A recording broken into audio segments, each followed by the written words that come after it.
మీ personal interviews మరియు వ్యాపార ప్రకటనల కొరకు ఈ నెంబర్ని సంప్రదించండి. నమస్తే, వెల్కమ్ టు మనం టీవీ. ప్రస్తుతం మనతో పాటు ఉన్నారు జనరల్ ఫిజిషియన్ అలాగే డయాబెటిక్ డాక్టర్ ప్రభు కుమార్ గారు. సార్తో మాట్లాడదాం. హలో సార్, నమస్తే. నమస్కారం సార్, జనరల్ గా షుగర్ పేషెంట్స్ వాళ్ళకి ఒక ఫుడ్ అనేది ఉంటుంది, అంటే ఇది తినాలి ఇది తినకూడదు అంటారు కదా. సో ఎలాంటి ఫుడ్స్ తినాలి, ఎలాంటి ఫుడ్స్ అవాయిడ్ చేస్తే బెస్ట్ అంటారు? జనరల్గా డయాబెటిక్ పేషెంట్స్ అందరూ కూడా ఒక బ్యాలెన్స్డ్ డైట్ తీసుకోవడం మంచిది. బ్యాలెన్స్డ్ డైట్ ఏంటంటే ఏది ఎక్కువ కాకూడదు, ఏది తక్కువ కాకూడదు. ఏది తిన్నా ఎక్కువైతే అది ఆరోగ్యానికి మంచిది కాదు. లివర్కి ఒక కెపాసిటీ ఉంది, గ్లూకోనియోజెనిసిస్ అని. గ్లూకోజెనిసిస్ అంటే షుగర్ని ఉత్పత్తి చేయటం, గ్లూకోనియోజెనిసిస్ అంటే వేరే పదార్థాల నుంచి కూడా షుగర్ తయారు చేయటం. అంటే అతిగా ఏం తిన్నా కూడా మీరు మటన్, చికెన్లు, ఫిష్లు, ప్రాన్స్లు ఈ తిన్నా కూడా వాటిలోంచి కూడా షుగర్ తయారు చేయగలదు. సో ఇక్కడ కాన్సెప్ట్ ఏంటి, బ్యాలెన్స్డ్ డైట్ తీసుకోవాలి డయాబెటిక్ పేషెంట్. ఇది ఇంపార్టెంట్. ఈ బ్యాలెన్స్డ్ డైట్లో ఏది ఏ ఆహార పదార్థాలు మనం తింటే మంచిది అన్నది ప్రశ్న. జనరల్గా ఏం చెప్తామంటే ప్రోటీన్ కావాల్సినంత తీసుకోండి, ఫ్యాట్స్ తగు మోస్తరులో తీసుకోండి. ఎందుకంటే ఫ్యాట్ సాల్యుబుల్ విటమిన్స్ కూడా ఉంటాయి మన శరీరంలో, విటమిన్ ఏడిఈకే అని.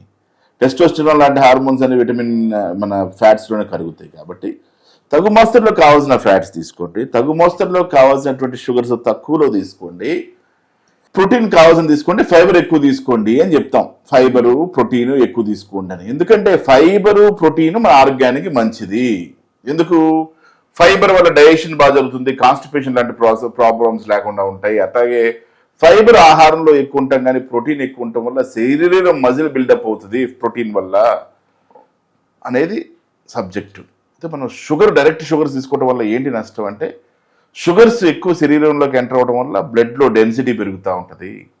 ఎప్పుడైతే బ్లడ్లో డెన్సిటీ పెరుగుతుందో, డెన్సిటీ పెరగడం వల్ల అలా అమాంతం అదే డెన్సిటీ తోటి, అదే సాంద్రతతోటి బ్లడ్ బ్రెయిన్కి, హార్ట్కి, శరీరంలో ఉన్నటువంటి వ్యవస్థలన్నిటికీ చేరినప్పుడు సమస్యలు వచ్చేటువంటి అవకాశం. రకరకాల brain stroke, heart stroke, neuropathy, nephropathy, కిడ్నీల ప్రాబ్లమ్స్, సెక్షువల్ డిస్ఫంక్షన్స్, ఎక్కడైతే రక్తనాళాల్లో ఈ బ్లడ్ ఫ్లో పెరిగినప్పుడు ఈ సమస్యలను వచ్చేటువంటి అవకాశం ఉంటుంది. కాబట్టి మనం ఏం చెప్తున్నాం, ముఖ్యంగా ఒక బ్యాలెన్స్డ్ డైట్ తీసుకోండి. గ్లూకోజ్ కంటెంట్ తక్కువ ఉన్నటువంటి ఆహారాలు తీసుకోండి. గ్లూకోజ్ అందుకనే మనం ముఖ్యంగా ఈ డయాబెటీస్ని కంట్రోల్ చేయాలంటే లైఫ్ స్టైల్ మోడిఫికేషన్స్, శారీరక వ్యాయామము, రెగ్యులర్గా ఎక్సర్సైజ్ చేయటము, డైట్లో మార్పులు తీసుకొస్తే సగం జబ్బు లేదా 30 జబ్బులు మనం తగ్గించిన వాళ్ళం అవుతాం. ఆ తర్వాత టాబ్లెట్లు చూసుకుంటే టేక్ ఓవర్ అవ్వకపోతే, ఇనీషియల్గా ప్రీ డయాబెటిక్ స్టేజ్లో కనుక డయాబెటీస్ అయితే, మొట్టమొదటి డయాబెటీస్ అయితే మనం ఏం చేయగలుగుతాము, ఈజీగా డైట్ తోటి, లైఫ్ స్టైల్ మోడిఫికేషన్ తోటి. ఇప్పటిదాకా కొలలైన పేషెంట్లు మన దగ్గర బాగా అయ్యారు. అనేక మందిని మనం షుగర్ విముక్తులను చేశాం. అయితే ఎవరైతే క్రానిక్ పేషెంట్ ఉంటారో వాళ్ళు ఏం చేయాలి, జాగ్రత్తలు తీసుకోవాలి. క్రానిక్ పేషెంట్స్ జాగ్రత్తలు తీసుకొని కంట్రోల్గా చేసుకోగలిగితే, ఏదర్ బాగా జాగ్రత్త తీసుకోవాలి, కంట్రోల్ చేసుకుంటారు క్రానిక్గా ఉన్నటువంటి వాళ్ళు, లేదా కంట్రోల్ నుంచి ఇంకొంతమంది మహానుభావులు షుగర్ని పూర్తిగా తగ్గించుకోగలుగుతారు. కానీ ఎప్పుడైనా సరే ఒకసారి షుగర్ వచ్చినప్పుడు దాని మీద ఒక గంట కనిపెట్టుకుంటూ ఉండాలి. కరెక్ట్గా ఫుడ్ మెయింటైన్ చేస్తే షుగర్ లెవెల్స్ తగ్గించవచ్చు అంట. తప్పకుండా. ఇప్పుడు చెప్పేది, మనం షుగర్ని కనుక కరెక్ట్గా మేనేజ్ చేయగలిగితే, ఇప్పుడంతా ఏ సమస్య కరెక్ట్గా మేనేజ్ చేస్తే అన్ని సాల్వ్ అవుతాయి. ఏ సమస్యను మనం సరిగ్గా సాల్వ్ చేయకపోతే అది సమస్యగానే మిగిలిపోతుంది. సో మనం కనుక డయాబెటీస్ ని జాగ్రత్తగా కంట్రోల్ చేయగలిగితే అద్భుతమైనటువంటి రిజల్ట్స్ సాధించవచ్చు.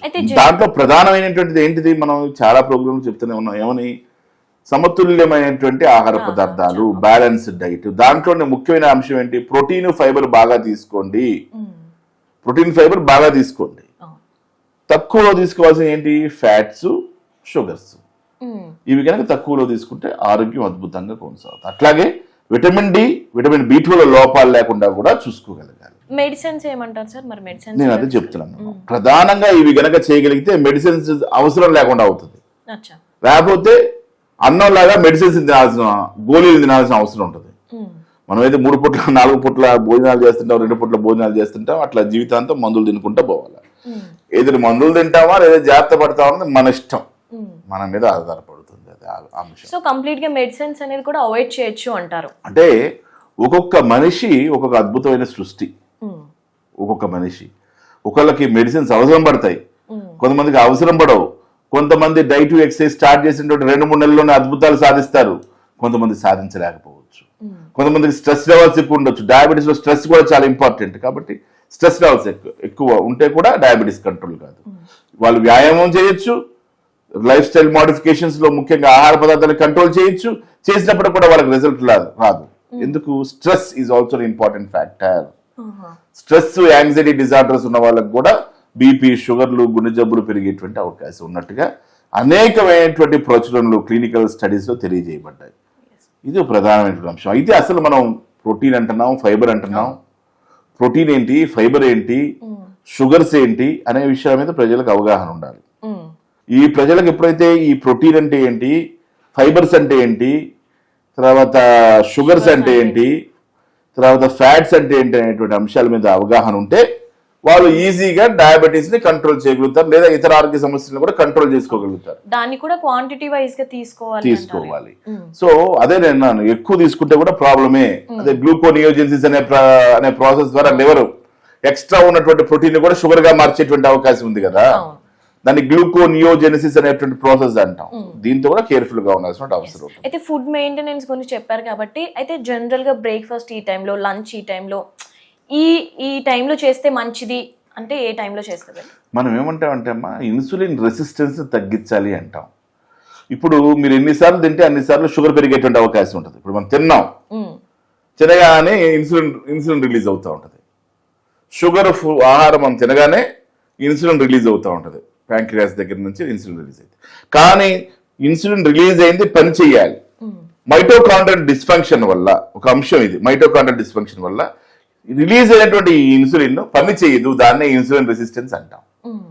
సో మీరు ఎక్కువసార్లు తింటా ఉన్నారనుకోండి, అప్పుడు ఏమవుతుంది? ఎక్కువసార్లు తిన్నప్పుడు ఇన్సులిన్ రిలీజ్ అవుతా ఉంటుంది. రిలీజ్ అవుతుంది కానీ పని చేయదు ఇన్సులిన్. అందుకనే వ్యాయామం అవసరం. మైటోకాండ్రియల్ డిస్ఫంక్షన్ పోవడానికి మనం దోహదపడాలి అని చెప్తా ఉన్నాం. సో ఇది ముఖ్య అంశం. పార్ట్ 1 మేజర్ మనం మాట్లాడుకునే సబ్జెక్ట్ ఏంటి?